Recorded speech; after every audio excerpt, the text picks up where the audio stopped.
Welcome to our YouTube channel Amit Success Scholar. Amit Success Scholar में आप सभी का स्वागत है। आज हम सभी पढ़ेंगे कुछ महत्वपूर्ण क्वेश्चन जो कक्षा 10 में यूपी बोर्ड में पूछे गए हैं। आइए हम स्टार्ट करते हैं। एक परिमेय संख्या और एक अपरिमेय संख्या का योग क्या होता है? एक परिमेय संख्या, एक अपरिमेय संख्या। परिमेय संख्या यानी दो, अपरिमेय संख्या यानी क्या? अपरिमेय संख्या की बात कही जाए तो अपरिमेय संख्या हमारी होती है √3। दो और √3 को जोड़ेंगे तो एक अपरिमेय संख्या थी, इसलिए हमारा ऑप्शन ये सही हो जाएगा। नेक्स्ट क्वेश्चन की ओर बढ़ते हैं। दूसरा क्वेश्चन है 156। 156 का अभाज्य गुणनखंड क्या होगा? तो 156 को हम जानते हैं 2 गुणे 2 गुणे 3 गुणे 13 में तोड़ सकते हैं। इससे हमारे पास देखेंगे तो इसमें दिया गया है दो दो बार है, दो दो बार है, यानी हमारे पास ये वाला ऑप्शन देखिए दो दो बार है, 3 एक बार है 13, और इसमें भी दो दो बार है और 3 एक बार है 13 है, इसलिए हमारा ये जो भी ऑप्शन है ये सही हो जाएगा। नेक्स्ट आगे बढ़ते हैं। हमारे पास जो क्वेश्चन दिया गया है, क्वेश्चन कुछ इस प्रकार से 3x + 5y अपान 3x - 5y = 7/3। तो हमें x एंड y की वैल्यू निकालनी है। चलो आगे स्टार्ट करते हैं। इसमें लगा देते हैं योगांतरानुपात नियम। योगांतरानुपात नियम होता क्या है? जैसे a/b = x/y है, इसे कुछ इस प्रकार से लिखा जा सकता है a + b upon a - b = x + y upon x - y। इसी को योगांतरानुपात नियम कहते हैं। यदि यहाँ लगाएंगे तो 3x + 5y + 3x - 5y अपान नीचे लिखें 3x + 5y - 3x minus minus क्या हो जाएगा प्लस 5y = 7 + 3 अपान 7 - 3। यदि देखें तो यहाँ पर हमारा जो 5y है और यहाँ जो 5y है, ये दोनों कट जाएंगे, 3 3 कितने हो जाएंगे 6x। आगे नीचे देखें तो यहाँ हमारा जो 3x है, यहाँ हमारा तो 3x है, ये दोनों कट जाएंगे और ये 5y जोड़ के क्या बनाएंगे 10y। और यहाँ आगे चेक करें 7 और 3 ऐड होगा तो कितना आ जाएगा 10, और यहाँ 7 में 3 सब्ट्रैक्ट करेंगे कितना आ जाएगा 4। सिंप्लीफिकेशन कर लेते हैं। यदि इसे काटें तो ये कट जाएगा 2 से, तो कितना आएगा 2 तिहाई 6, और इसे काटेंगे तो 2 पंचे 10, और यहाँ पर भी सेम टू सेम इसे काटेंगे तो 2 पंचे 10 और 2 दूना 4। आगे देखें यदि यहाँ पर हम एक्स वाई की वैल्यू निकालें x/y की, तो हमारे पास बनेगा क्या 5 का, ये जो 5 है ये वाला 5 और ये वाला 5 आपस में गुणा करके कितना आ जाएगा 25, और अपान यहाँ देखें 3 और ये वाला हमारा 2 दोनों गुणा होंगे तो क्या आ जाएगा 6। तो देखें हमारा ऑप्शन सबसे पहला ही ऑप्शन दिया गया है 25/6, तो हमारा ये आंसर क्या हो जाएगा सही। आगे बढ़ते हैं। हमारे पास ये 4th नंबर का क्वेश्चन है क्या 3x² - 2x + 1/3 का विविक्तर निकालना है। विविक्तर कैसे निकालते हैं? विविक्तर के लिए हमारे पास फार्मूला होता है d = b² - 4ac। तो आइए स्टार्ट करते हैं। इसका विविक्तर निकालें तो इसका यदि कंपेयर करेंगे तो a = 3, b = -2, c = 1/3। तो वैल्यू रख देंगे विविक्तर में, तो ये हमारे पास बन जाएगा -2 का स्क्वायर -4 इंटू a की वैल्यू 3 और c की वैल्यू 1/3। 3 से 3 ये कैंसिल हो जाएगा, यहाँ पर स्क्वायर हो जाएगा, -2 का स्क्वायर करेंगे तो 4 -4, यानी हमारे पास जो रिजल्ट आएगा 0। तो हमारा जो फर्स्ट ऑप्शन है वो सही हो जाएगा। आगे बढ़ते हैं। हमारा अगला क्वेश्चन है कि हमारे पास एक वर्ग अंतराल दिया है। वर्ग अंतराल कहने का मतलब 2 से 4 और दिया है 4 से 6, फिर 6 से 8, फिर 8 से 10, फिर 10 से 12 और इस अंतराल के सापेक्ष हमें दिया है आवृत्ति यानी फ्रीक्वेंसी। फ्रीक्वेंसी क्या क्या दी गई है, उस फ्रीक्वेंसी को देखते हैं। फ्रीक्वेंसी हमारे पास दी गई है क्या, 2 से 4 के बीच में 2 है, और 4 से 6 के बीच में हमारे पास है 4, और 6 से 8 के बीच में हमारे पास दिया गया है फ्रीक्वेंसी 7, और दिया है 8 से 10 के बीच में हमें फ्रीक्वेंसी दिया है 3, 10 से 12 के बीच में फ्रीक्वेंसी दिया गया है 4। चलो, तो सबसे पहले इसका मध्यमान निकालते हैं यानी x की वैल्यू निकालते हैं। फिर उसके बाद हम क्या निकालते हैं, समांतर बाध्य निकालने के लिए हमें निकालना पड़ता है f इंटू एक्स। तो आइए हम स्टार्ट करते हैं। क्या क्या होगा, यदि हम यहाँ इसका मतलब 4 में 2 जोड़ेंगे तो हो जाएगा 6, और 6 का आधा करेंगे तो क्या आ जाएगा 3।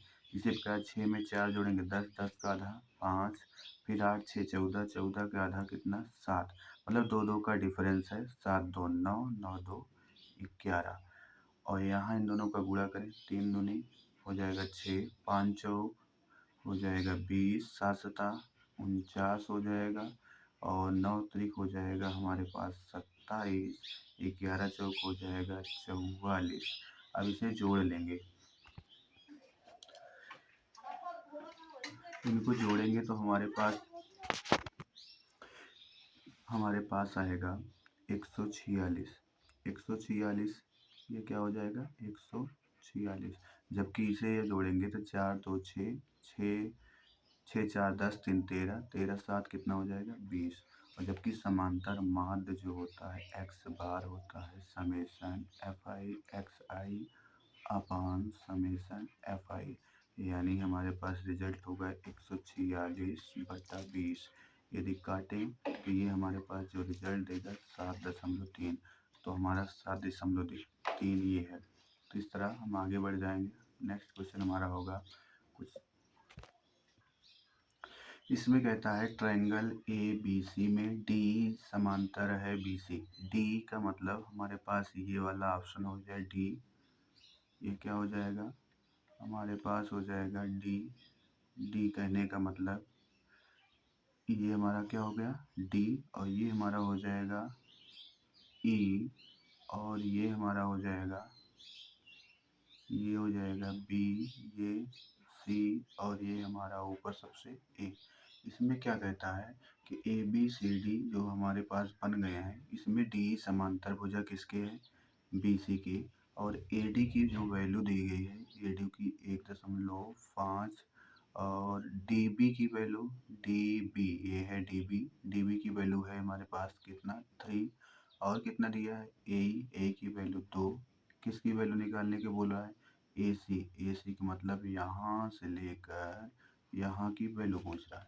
चलो निकालते हैं। सबसे पहले हम जानते हैं कि ये वैल्यू होगी क्या, थेल्स प्रमेय से देखें तो थेल्स प्रमेय से हमारा हो जाएगा ए डी बटा डी बी इक्वल ए ई बटा ई सी।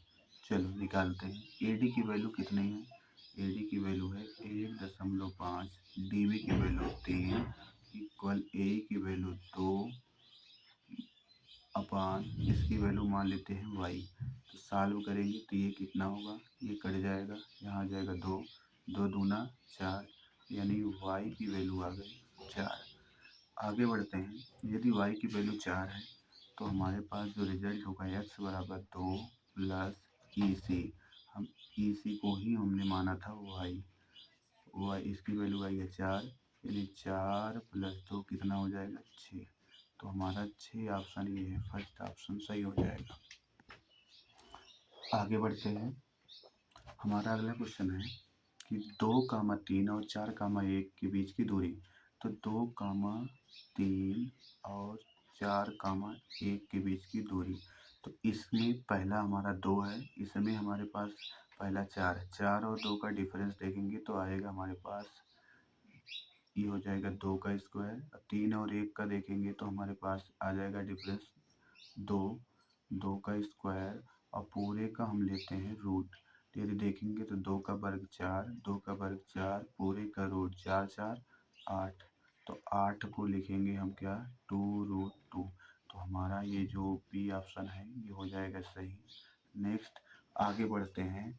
अगला क्वेश्चन हमारे पास है 3x² माइनस 12x प्लस यम इक्वल 0 के मूल बराबर हैं तो यम का मान ज्ञात कीजिए।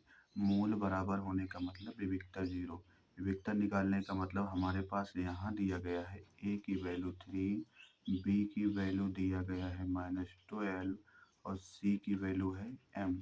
आइए फार्मूले में रखते हैं। विविक्ता बराबर होता है b² माइनस 4ac और d की स्थान पे 0 हो जाएगा। b की वैल्यू -12 है तो इसका हम कर देंगे स्क्वायर -4। a की वैल्यू कितना है 3 और c की वैल्यू m।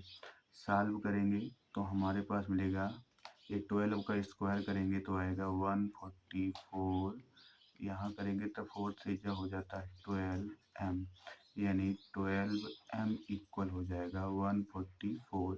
यदि 12 से इसे काटेंगे तो हमारे पास ये टोटल आ जाएगा 12 यानी m इक्वल आ गया 12। तो सो हमारा आंसर जो होगा इसका ये 12 हो जाएगा। आगे बढ़ते हैं। अगला क्वेश्चन हमारा 15 और 25 का HCF 5 है तो LCM ज्ञात करना है। हम जानते हैं कि जो LCM गुणे HCF जो होता है वो क्या होता है फर्स्ट नंबर गुणे सेकंड नंबर। तो हमें यहाँ दिया गया है कि LCM मान लेते हैं x, HCF दिया है 5 इक्वल फर्स्ट नंबर है 15 गुणे सेकंड नंबर है 25। यदि इस 5 से इसे सिंपल करेंगे तो ये कट जाएगा। कितना आएगा हमारे पास ये आ जाएगा 3 और यानी हम x का इसमें 25 में और 3 से गुणा करेंगे कितना आएगा 75। हमारे पास ऑप्शन में है ये है ऑप्शन में 75। नेक्स्ट आगे बढ़ते हैं। अगला क्वेश्चन पूछता है कि यदि ये AP में है तो इनका सार्व अंतर कितना होगा। तो सिंपल सा है, हम किसी भी दो टर्म को क्रमागत पढ़ लें और उन दोनों का डिफरेंस निकालें। यानी एक में से हम 3 को घटाते हैं तो -2 आता है। तो हमारे पास जो ऑप्शन देखने को मिलेगा वो ऑप्शन हमारा कहाँ मिलेगा ये हो गया। आगे नेक्स्ट वर्ड क्वेश्चन को लगाते हैं। अगला दिया है माध्यक वर्ग। माध्यक वर्ग कहने का मतलब है कि हम इसे सबसे पहले इसे क्या करेंगे एक टेबल में बांटेंगे 0 से 5, फिर 5 से 10, फिर 10 से है हमारे पास 10 से क्या है 10 से है 15, 15 से है 20, फिर 20 से है हमारे पास 25। ये हमारी एक टेबल बन जाती है। इसके बाद इसकी फ्रिक्वेंसी दी गई है 2, 7, 3, 10 और कितना है 4। फ्रिक्वेंसी के बाद इसका क्या को फैक्टर निकाल लेते हैं को फ्रिक्वेंसी। यानी पहले 2 लिखेंगे, 2 में 7 जोड़ेंगे तो कितना आएगा 9, 9 3 12, 12 10 22, 22 में 4 जोड़ेंगे 26 और 26 यानी n की वैल्यू आ गई 26। और जब n की वैल्यू 26 है तो हम n/2 निकालते हैं यानी 26/2 काटेंगे तो कितना आ जाएगा 13। अच्छा ये बताओ कि 13 किस में शामिल है। तो 13 हमारा ये जो को फैक्टर ये है ये तो 12 है, इसमें तो 13 आता नहीं है। इस 22 के अंतर्गत 13 आता है। तो इस 22 के सामने वाला जो हमारे पास वर्ग अंतराल दिया है वो 15 से 20 है तो हमारा ऑप्शन यही हो जाएगा। नेक्स्ट आगे की ओर बढ़ते हैं। अगला क्वेश्चन दिया है हमारे पास कि tan A की वैल्यू जो है 1 है तो हमसे पूछ रहा है 2 sin A cos A का मान बताइए। हम इसे लिख सकते हैं tan A बराबर ए जो 1 है इसे लिख सकते हैं tan 45 अंश। तो यानी ए की जो वैल्यू आ जाएगी वो 45 हो जाएगी। यदि ए की वैल्यू 45 है तो हम यहाँ लिख सकते हैं 2 sin A, ए के स्थान पे 45 इंटू कास यहाँ भी लिख सकते हैं 45। आगे इसे सॉल्व करें तो sin 45 की वैल्यू कितनी होती है 1/√2, कास 45 की 1/√2 और √2 का गुणा होता है तो आता है 2, 2 से 2 कट जाएगा आएगा आंसर 1। तो हमारे पास जो ऑप्शन ये सी है ये सही हो जाएगा। आगे बढ़ते हैं। हमारा अगला क्वेश्चन है वृत्त के केंद्र से एक मान लीजिए सर्कल हो गया। ये है एक सर्कल ऐसे हम ड्रा कर लेते हैं। ये हमारे पास एक सर्कल हो गया। सपोज कीजिए एक सर्कल है इस सर्कल का सेंटर कहीं मान लिया गया। इस सर्कल का सेंटर हम ले लिए, इसका नामकरण कर दिए ओ। कहता है कि सेंटर से 25 सेंटीमीटर दूर, तो इस सेंटर से 25 सेंटीमीटर दूर हमें लाइन एक ड्रॉ करनी है। हम मान लेते हैं कि ये हमारे पास 25 सेंटीमीटर दूर एक लाइन हो गई। इस लाइन पर हमें क्या करना है, एक पॉइंट लेना है क्यू ले लिए। कहता है वृत्त के केंद्र से 25 सेंटीमीटर दूर पर स्थित बिंदु क्यू से एक स्पर्श रेखा खींचनी है। एक स्पर्श रेखा खींचनी है, तो स्पर्श रेखा कुछ इस टाइप से हम खींच देते हैं। ये सपोज कीजिए कि हमारे पास एक स्पर्श रेखा हो गई। इस स्पर्श रेखा की लंबाई कितनी है, तो इस स्पर्श रेखा की लंबाई है कितना, इस स्पर्श रेखा की लंबाई दिया गया हमारे पे 24 दिया गया है। अब इस पॉइंट को हम इस सेंटर से मिला देते हैं। जैसे मिलाएंगे तो ये हमें देखिए, ये हम क्वेश्चन जानते हैं कि ये हमारे जो पास कोण बनता है, ये कोण कितना होता है, ये होता है 90। यानी ये तो 25 है, ये 24 है, तो ये ट्रिपलेट बन जाएगा। तो ट्रिपलेट किसकी होती है, 25 24, तो हमारे पास हो जाता है ये 7 की ट्रिपलेट। तो हमारा जो ऑप्शन हो जाएगा वो ऑप्शन ए सही हो जाएगा। आगे बढ़ते हैं। अगला हमारा क्वेश्चन है, एक मीनार की ऊंचाई 20 मीटर है, जमीन पर बनने वाली इसकी छाया की लंबाई 20√3 है, तो उन्नयन कोण ज्ञात करना है। चलो हमारे पास एक ट्रायंगल है, ये मान लीजिए कि हमारे पास एक क्या हो जाएगी, ये हमारे पास एक मीनार हो जाएगी। इस मीनार की जो ऊंचाई है वो दिया गया है 20, यानी यहाँ से लेकर यहाँ तक की जो ऊंचाई होगी वो 20, और इसकी छाया दिया गया है। छाया का मतलब ये हमारा सरफेस हो गया धरती का, यहाँ पर दिया गया है 20√3, यानी हमारे पास ये जो वैल्यू है ये कितना है, 20√3। हमें निकालना है कि कहता है कि इनके बीच जो झुकाव है वो कितना है। उस झुकाव को निकाल देखते हैं। यदि हम यहाँ tan लगाएं, tan थीटा बराबर क्या होता है, कोण के सामने वाली भुजा यानी लंब। tan थीटा का होता है फार्मूला, लंब लंब लंब का मतलब 20, आधार आधार कितना दिया है 20√3। ये 20 से 20 क्या हो जाएगा, कट जाएगा, आएगा हमारे पास 1/√3, यानी tan थीटा बराबर हो जाएगा 1/√3। और 1/√3 किसकी वैल्यू है, tan 30 अंश की वैल्यू है, यानी tan थीटा बराबर tan थीटा बराबर tan 30, यानी थीटा बराबर हो जाएगा 30। सो हमारा ये हो जाएगा क्वेश्चन, इसका आंसर कौन सा होगा, 30, ऑप्शन ए सही हो जाएगा। नेक्स्ट आगे बढ़ते हैं। अगला क्वेश्चन है, 14 सेंटीमीटर त्रिज्या के एक वृत्त का एक चाप उसके केंद्र पर 30 अंश का कोण अंकित करता है, संगत त्रिज्यखंड का क्षेत्रफल क्या होगा। क्षेत्रफल का फार्मूला ए बराबर होता है πr² थीटा बटे 360। ये त्रिज्यखंड निकालने का फार्मूला होता है। आइए स्टार्ट करते हैं। वैल्यू रखते हैं, पाई की वैल्यू 22/7 गुणे आर की वैल्यू दिया है 14, तो घात 2 है इसलिए 2 बार लिख लेते हैं। थीटा की वैल्यू 30, पूरे का बटा कितना 360, काटते हैं। यदि 0 से 0 कट जाएगा, इससे काटेंगे 3 एकड़ नम 3, इससे काटेंगे तो आ जाएगा 12, यहाँ काटेंगे तो 7 दूनी 14, और ये 2 से 1 कम 2, 2 छंग 12, और काटते हैं तो ये आ जाएगा 11, ये आ जाएगा हमारे पास कितना 3 आ जाएगा। अच्छा ऑप्शन में तो ये सब में 3 3 दिया है, तो ये ठीक है। ऊपर का गुणा करते हैं, ऊपर 11 चौका 11 चौक 44, 44 का मतलब इकाई का अंक 4 होता है, इसलिए हमारे पास एक ही ऑप्शन है जिसमें इकाई के स्थान पे 4 है, तो हमारा आंसर यही आ जाएगा। आप चाहें तो गुणा करके देख लें, 11 का यदि हम 14 में गुणा करें बटे में 3 गुणा करेंगे तो 154 बटा में 3 हो जाएगा, इसलिए हमारा ऑप्शन सी सही हो जाएगा। नेक्स्ट आगे बढ़ते हैं। अगला क्वेश्चन हमारे पास कुछ इस प्रकार से है कि जोकर टोपी का आकार क्या होता है। जोकर कोई है तो उसकी टोपी जो होती है कुछ इस टाइप से देखने को मिलती है, ऐसे करके ऐसे, और यहाँ से ऐसे निकाले रहते हैं, ठीक।